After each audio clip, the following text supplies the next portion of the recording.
Bonjour, vous regardez le programme analytique La Voix de la Vérité. Notre invité du jour, c'est Erwan Castel. Moi, je m'appelle Vladislav Brig. Bonjour Erwan. Je sais que vous êtes dans la République populaire de Donetsk depuis un moment déjà. Est-ce que vous pouvez parler un peu de vous? Bien sûr. Alors j'ai 54 ans. En novembre 2013, je me lance dans la réinformation au moment du Maïdan, inquiet et sensible à la propagande de guerre occidentale et essayant d'inverser un peu et de libérer la vérité.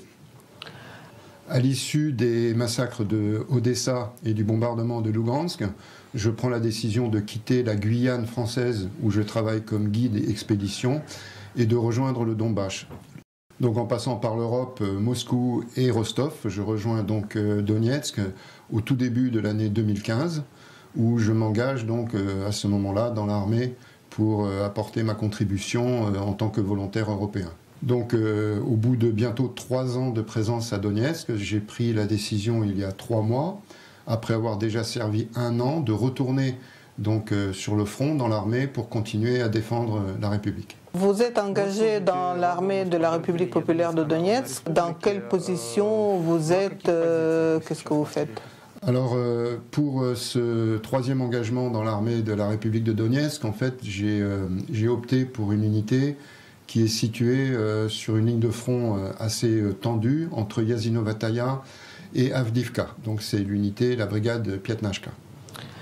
Donc, nous sommes déployés sur une zone qui autrefois était une zone industrielle, aujourd'hui complètement détruite, et qui a la caractéristique en fait d'être très proche de la route Donetsk-Gorlovka, et aussi qui est une zone normalement neutre, telle que définie par les accords de Minsk, mais qui depuis plus d'1 an a été progressivement envahie par l'armée ukrainienne. Donc sur notre position, que je ne peux bien sûr dévoiler, les forces ukrainiennes sont situées entre 70 mètres et 500 mètres. Donc on peut dire que c'était la zone neutre, ce qu'on appelle chez nous la zone grise, la zone démilitarisée qui a été progressivement envahie par les Ukrainiens. Tout à fait. En fait, on peut voir une tactique ukrainienne de sabotage des accords de Minsk, tout en, entre guillemets, faisant attention de ne pas créer un casus belli.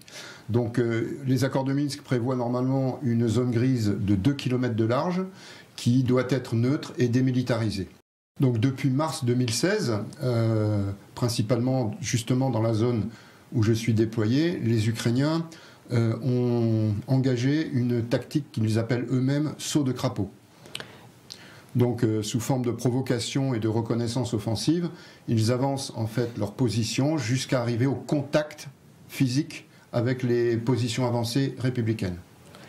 Donc cette situation n'est pas exceptionnelle, elle est présente sur tout le long de la ligne de front, depuis Novoazovsk jusqu'au secteur de Debaltsevo, pour ne parler que de la République de Donetsk. Et on se retrouve en fait avec une ligne de front où le cessez-le-feu est quasiment impossible à respecter sur ces fameuses zones de contact.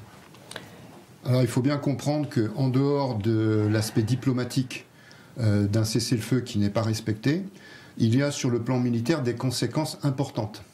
Je vais essayer d'être concis. Dans une zone de front, il y a normalement une zone neutre qui a l'avantage de donner un temps de réaction aux défenseurs.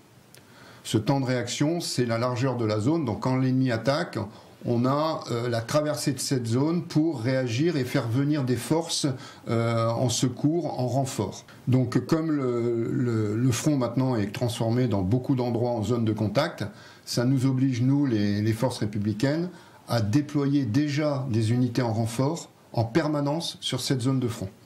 Donc on peut imaginer que cette tactique ukrainienne correspond en fait à la première phase d'une trilogie stratégique et tactique qui existe depuis les guerres préhistoriques, à savoir fixer, déborder, attaquer. Donc on peut dire que d'un côté l'Ukraine se met à crier haut et fort que les accords de Minsk ne sont pas respectés quand ils reçoivent une riposte, et en même temps c'est eux qui provoquent tout le temps. Alors, tout à fait, il suffit de regarder l'évolution de la carte de la ligne de front. Lorsque les accords de Minsk sont signés, donc le deuxième, Minsk II, en février 2015, la route Donetsk-Gorlovka, elle est libre. On peut l'emprunter, les civils, les convois peuvent passer par cette route qui rejoint donc au nord de Donetsk, le nord de la République. Aujourd'hui, en fait, cette route, elle est sur un tronçon immédiat au nord de Donetsk, elle est interdite à la circulation parce que justement les Ukrainiens ont avancé en direction de Yazinovataya. Ça, c'est déjà sur le plan stratégique, on voit bien que c'est l'Ukraine, en fait, qui grignote le terrain.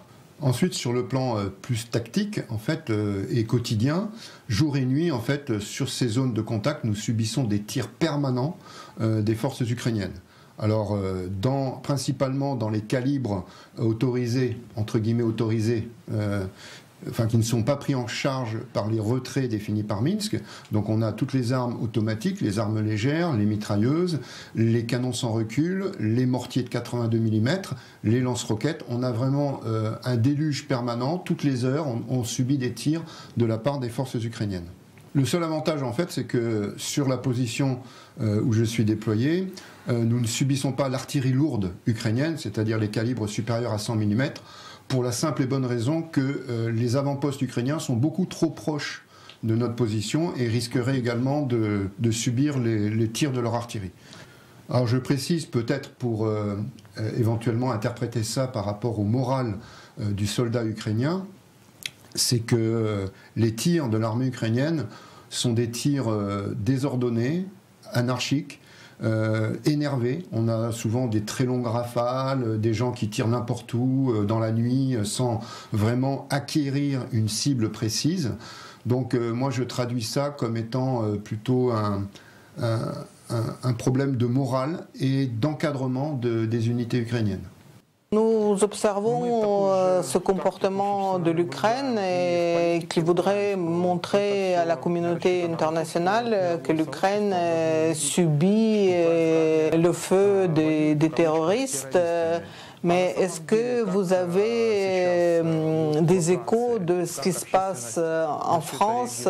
Comment en France la situation est-elle perçue par le public?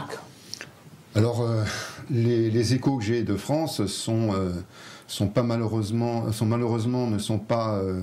s'améliorent pas en fait.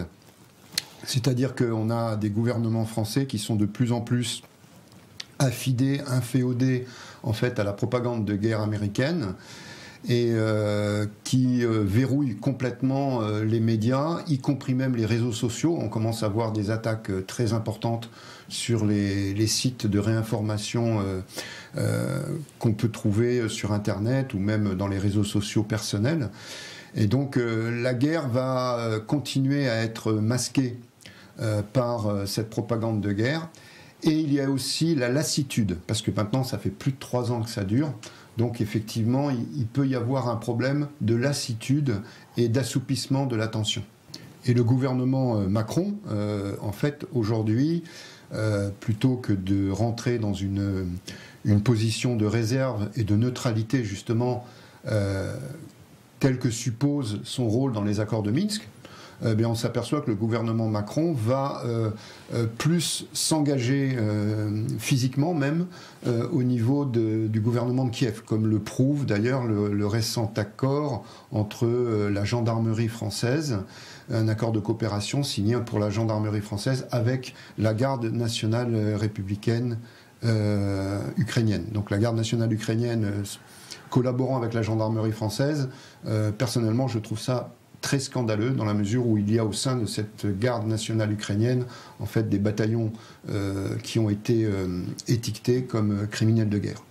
Après, sur le plan personnel, quand je regarde entre guillemets la dissidence politique française, je suis très déçu par exemple l'absence quasiment totale de soutien de la part des mouvements dits de gauche en France. Parce que le Donbass, c'est quand même la révolte d'une république, une rébellion populaire qui donne naissance à une république avec un projet social, contre justement une hégémonie ultralibérale portée par les Américains, l'Union européenne et le gouvernement de Kiev. Et la gauche française n'a pas du tout bougé pour soutenir les républiques du Donbass, ce que je trouve moi aussi de ce côté-là assez scandaleux. Quant à la nébuleuse nationaliste, donc on va dire de la branche opposée de la droite, on s'aperçoit pas seulement en France mais dans toute l'Europe que la crise ukrainienne l'a complètement explosé.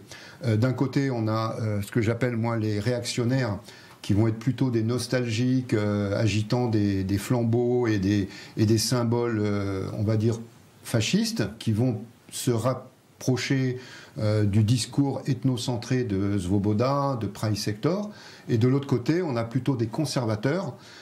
Heureusement qu'il existe ce genre d'analyse, donc des conservateurs qui vont plutôt s'attacher aux valeurs qui sont défendues par les uns et les autres, et partageant les mêmes valeurs européennes que celles qui sont défendues ici, ils vont se rapprocher de la position multipolaire de Moscou.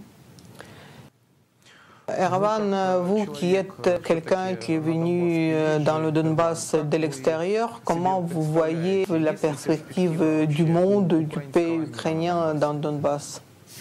Je pense que la conséquence de cette guerre, c'est d'avoir révélé en fait l'artificialité de l'Ukraine, qui était cohérente à partir du moment où elle était intégrée dans le monde soviétique. Quand l'Ukraine était intégrée dans le monde soviétique, elle pouvait vivre d'un seul tenant.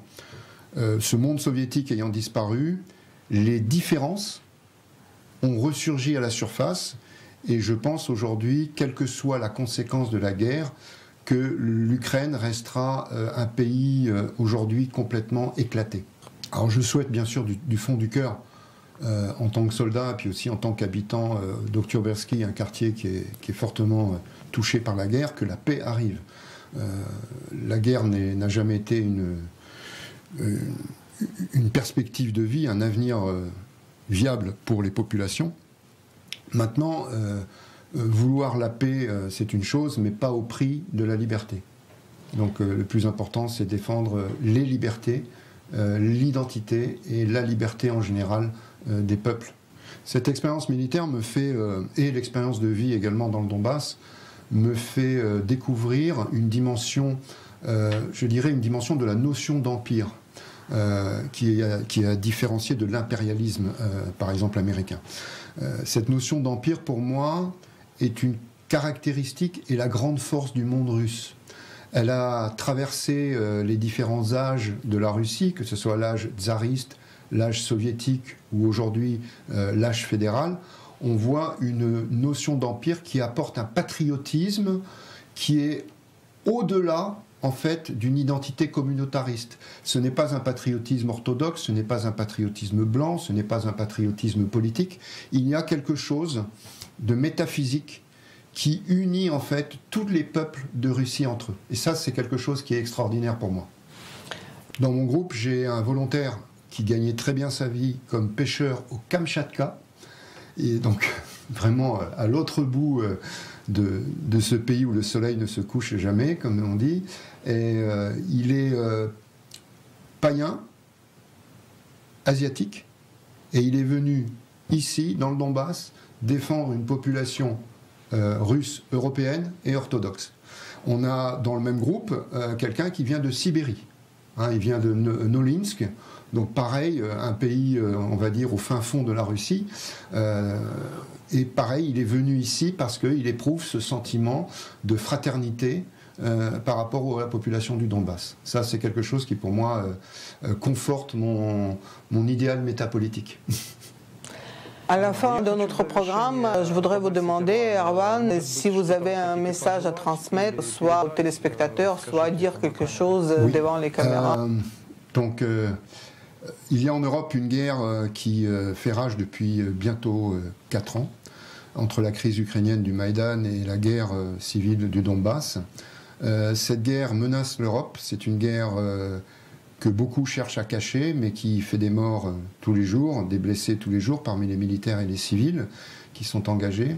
Il y a une attention particulière à avoir sur cette zone de conflit, car ce n'est pas un conflit ukraino-ukrainien, c'est un conflit qui a déjà des enjeux et des menaces sur le plan mondial. On est sur une guerre qui s'exprime ici dans le Donbass, mais qui est en fait une guerre internationale menée par un monde ultralibéral contre un monde de dissidents qui essaye de résister à la dictature de la marchandise. Voilà, donc il faut continuer à rester attentif, surveiller ce conflit et essayer de soutenir toutes celles et ceux qui sont engagés, à commencer par les populations des républiques de Donetsk et Lugansk. Merci Erwan d'être venu présenter cette situation. Je vous souhaite bonne chance et je vous souhaite aussi avant tout de la santé et bon courage. Vous avez regardé le programme analytique La Voix de la Vérité. Je m'appelle Vladislav Brig. Notre invité du jour, c'était Erwan Kastel, volontaire dans le Donbass.